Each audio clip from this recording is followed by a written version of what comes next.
Affair અદાવત અને માસૂમની હત્યા સમગ્ર ઘટનાની ભીતરમાં ડોક્યુ કરીએ તો સમગ્ર પરિવાર ઘોર નિંદ્રામાં હતો ને વહેલી સવારે જ્યારે પરિવાર ઉઠ્યો ત્યારે સમગ્ર પરિવાર હચમચી ગયો.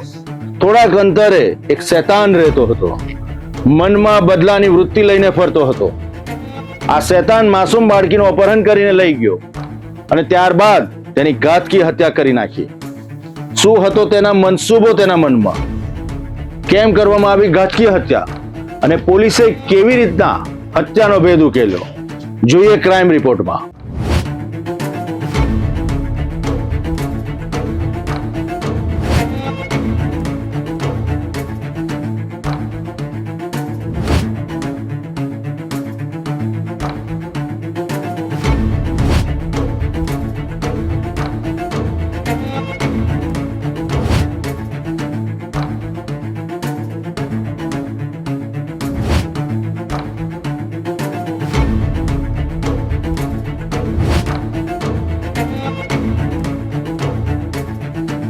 આ તસવીરો છે એ વિસ્તારમાંની જ્યાંથી શરૂ થઈ હતી એક એવી તપાસ જેણે પોલીસને પણ શરૂઆતમાં મૂંઝવણમાં મૂકી દીધી હતી.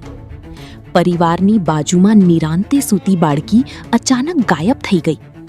પરિવાર માટે આ માત્ર અપહરણ નહોતું, પરંતુ એક ભયાનક કાવતરાની શરૂઆત હતી.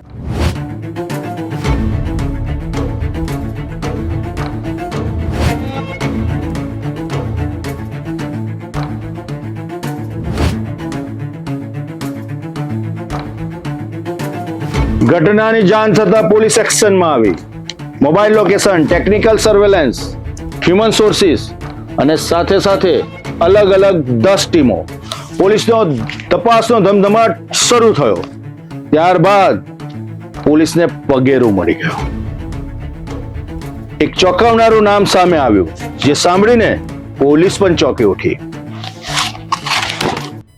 2026ના રોજ શિનોર પોલીસ સ્ટેશનની અંદર એક અપહરણની ઘટના બાબતે પોલીસે જાણ થઈ હતી. રાત્રે 12 થી 3 વાગ્યાની વચ્ચે એક 4.5 વર્ષની બાળકીનું પોતાના ઘરથી અપહરણ થયું એવી માહિતી પોલીસે મળી હતી. તો આ કેસની ગંભીરતાને જોઈને તાત્કાલિક પોલીસ દ્વારા આ કેસની અંદર તપાસ શરૂ કરવામાં આવી હતી. તપાસ દરમિયાન 10 થી વધારે ટીમ્સ બનાવવામાં આવી હતી. આખા એરિયાની અંદર પોલીસની LCB, SOG, local police, senior અધિકારીઓ દ્વારા અને એ સાથે ગામજનોના 50 થી વધારે લોકો સાથે કોમ્બિંગ કરવામાં આવ્યું હતું. અને 25 જેટલા કિલોમીટરના એરિયાની કોમ્બિંગ કર્યા પછી પણ પોલીસે દીકરી બાબતની કોઈ માહિતી ના મળતા આ એક ગંભીર પ્રકારનું કેસ હોય એવી રીતેની શંકા પોલીસે ગઈ હતી. તો પછી તમામ પાસાઓને ધ્યાનમાં રાખીને તમામ જો ઘટના બની શકે છે એ તમામ પહેલુઓને જોઈને પોલીસ દ્વારા ટેકનિકલ સોર્સિસ અને હ્યુમન સોર્સિસથી આની અંદર ઇન્વેસ્ટિગેશન ચાલુ કરાઈ હતી. સીડીઆર, આઈપીડીઆર અને ટાવર ડમ્પનું પણ મદદરૂપ લેવામાં આવ્યું હતું અને ઘણા બધા શકમંદોને પોલીસ જો છે તપાસ ચાલુ કરી હતી.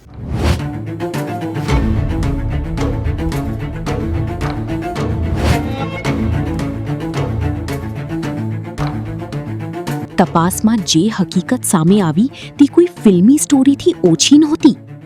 પોલીસના જણાવ્યા અનુસાર આરોપી અને બાળકીની માતા વચ્ચે અગાઉ સંબંધ હતા, પરંતુ સમય જતાં બંને વચ્ચે વિવાદ વધ્યો. માતા આરોપી સાથે વાતચીત કરવા તૈયાર ન હોવાથી આરોપીના મનમાં બદલો લેવાની આગ ભભૂકી રહી હતી.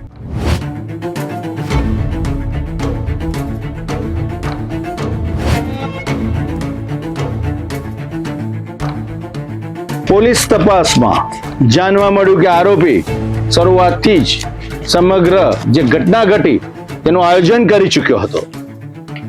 ઘોર નિદ્રામાં પોડી રહેલી બાળકીને તે ઉઠાવી ગયો.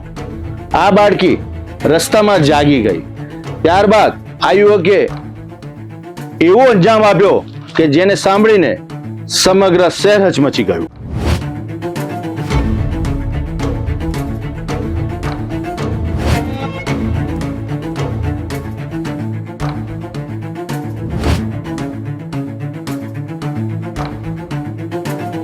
બાળકી રડવા લાગતા આરોપીએ પ્લાસ્ટિકની દોરી વળી ગળે ટૂંપો આપી દીધો અને ક્ષણોમાં એક માસૂમ જિંદગીનો અંત આવી ગયો. પોલીસનું માનવું છે કે સમગ્ર હત્યા પૂર્વ આયોજન મુજબ કરવામાં આવી હતી. એ પછી પોલીસે થોડા ઘણા બધા ક્લૂઝ મળતા એક અક્યુઝડ અજય લક્ષ્મણ રાઠોડિયા જો કે વિક્ટિમના ઘરને સામેવાલે ઘરની અંદર જ રહે છે, એ જ ફરિયાનો રહેવાસી છે, એના ઉપર શક થયો અને વિક્ટિમ દ્વારા આ પોલીસે કન્ફેસ કરવામાં આવ્યું છે કે ભાઈ એમના દ્વારા આ દીકરીનું મર્ડર કરવામાં આવ્યું છે અને ગઈકાલે મર્ડરની ડેડ બોડી કેનાલની અંદર કઈ જગ્યા એમના દ્વારા ફેંકવામાં આવી છે એ જગ્યા બતાવતા વિગતવારનું પંચનામું કરીને પોલીસને દીકરીની જો ડેડ બોડી છે એને રિકવર કર્યું છે. આજે જો છે આ કેસની અંદર હવે મર્ડરનો કલમનો ઉમેરો થયો છે અને આજે પેનલ પીએમથી એમનું પીએમ જો છે તે વડોદરાની અંદર કરાવવામાં આવ્યું છે. આરોપીની ધરપકડ હાલ પોલીસ દ્વારા કરવામાં આવી છે અને મોટિવના અનુસંધાને આરોપીનું અફેર એમના પરિવારની એમની માતા સાથે હતો અને એ માતા સાથે જ્યારે આરોપીનો ઝઘડો થયો તે બાબતની અદાવત રાખીને એમને આ દીકરીનો મર્ડર થયો છે એવી રીતેની હકીકત હાલ સામે આવી છે. રિમાન્ડની પ્રોસેસ માટે પોલીસ અત્યારે આરોપીને કોર્ટમાં રજૂ કરશે અને એની અંદર આગળની કાર્યવાહી એમની અદાવત રાખીને, કેમ કે એમની જો મધર સાથે જો છે એમનું અફેર હતું અને એ અંદર જો છે એની મધર સાથે એમનો ઝઘડો થયો હતો અને એ અદાવતમાં રાખીને એમને આ દીકરીનું મર્ડર કર્યું. હાલ સુધી આ આરોપી અજય લક્ષ્મણ રાઠોડિયા ઉંમર 24 વર્ષ છે. આનું હાલ પૂરતું કોઈ બીજો ગુનો નથી.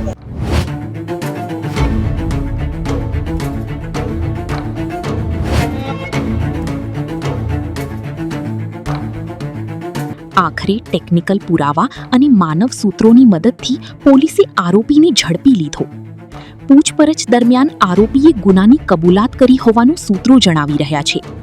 મૃતદેહનું પેનલ પોસ્ટમોર્ટમ કરાવી આગળની કાર્યવાહી હાથ ધરાઈ છે.